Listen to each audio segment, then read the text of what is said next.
Netflix पर release हुई web series IC-814 the Kandahar hijack पे भारी भरकम कंट्रोवर्सी हो गई है। लेकिन इसका रीजन क्या है और अलग अलग विचारधाराओं के लोग इस कंट्रोवर्सी को कैसे देख रहे हैं, उनका विचार क्या है, ये सारी चीजें दोस्तों जानेंगे आज के इस वीडियो में। सबसे पहले तो दोस्तों मैं आपको बता दूं कि ये वेब सीरीज 1999 में हुए इंडियन एयरलाइंस के प्लेन IC-814 के हाईजैक के ऊपर बेस्ड है। अनुभव सिन्हा इस वेब सीरीज के डायरेक्टर हैं, जिन्होंने मुल्क, आर्टिकल 15 और थप्पड़ जैसी फिल्में डायरेक्ट की हैं। एक जरूरी बात जो मैं आपको बता दूं दोस्तों कि ये फिल्म फ्लाइट इनटू फियर नाम की इस किताब के ऊपर बेस्ड है और ये किताब दोस्तों और किसी ने नहीं बल्कि खुद कैप्टन देवी शरण, जो उस फ्लाइट के कैप्टन थे, IC-814 के कैप्टन थे, पायलट थे उसके, उन्होंने खुद लिखी है। अब सवाल उठता है कि इस पूरी वेब सीरीज के ऊपर इतनी ज्यादा कंट्रोवर्सी क्यों हो गई है? तो इसका दोस्तों सबसे बड़ा रीजन है इस वेब सीरीज में दिखाए गए आतंकियों के नाम। इस वेब सीरीज में जो आतंकी दिखाए हैं, जो टेररिस्ट दिखाए हैं, उनके जो असली नाम थे वो ये हैं जो इस वक्त आप स्क्रीन पे देख रहे हैं। लेकिन इस वेब सीरीज में ये दिखाया गया है कि वो सारे के सारे जो हाईजैकर्स थे, जो सारे टेररिस्ट थे, वो अपने आप को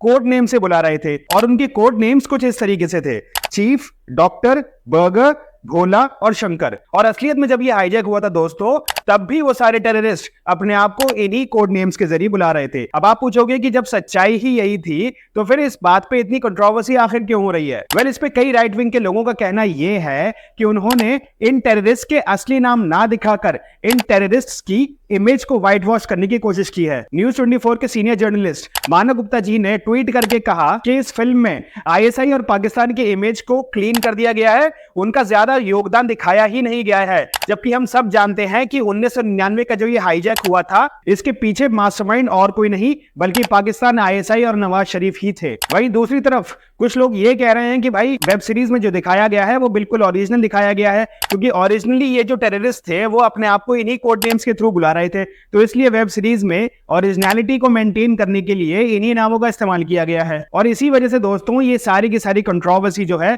इस वक्त सोशल मीडिया पे, ट्विटर पे, फेसबुक पे, यूट्यूब पे और हमारे मेन स्ट्रीम मीडिया चैनल्स में जो है जोर शोर से चल रही है। अब दोस्तों अगर जहां तक आप मेरा ओपिनियन पूछोगे इस पूरी कंट्रोवर्सी के ऊपर मेरा ओपिनियन क्या है, तो इस पूरी कंट्रोवर्सी को देखते हुए दोस्तों मुझे जो है जावेद अख्तर साहब की वो बात याद आती है जिसमें उन्होंने कहा था कि जो इतिहास है वो फिल्में नहीं है और जो फिल्में हैं वो इतिहास नहीं है। अरे भाई, फिल्मों को हिस्ट्री मत समझिए और हिस्ट्री को फिल्म न समझिए। मतलब कि असल में आपको क्या हुआ था ये बात जानने के लिए आर्टिकल्स पढ़नी पड़ेंगी, बुक्स पढ़नी पड़ेगी, रिसर्च करनी पड़ेगी, तभी आपको पता लगेगा कि एक्चुअली इस पूरी हाईजैक के अंदर हुआ क्या था, अगर आपको डिटेल में जानना है तो। और ये जो पूरी कंट्रोवर्सी है दोस्तों, मेरे हिसाब से ये कंट्रोवर्सी होनी ही नहीं चाहिए, क्योंकि एक फिल्म डायरेक्टर सारी की सारी चीजें अपनी 3 घंटे लंबी या फिर 6 एपिसोड लंबी किसी वेब सीरीज के अंदर नहीं दिखा सकता।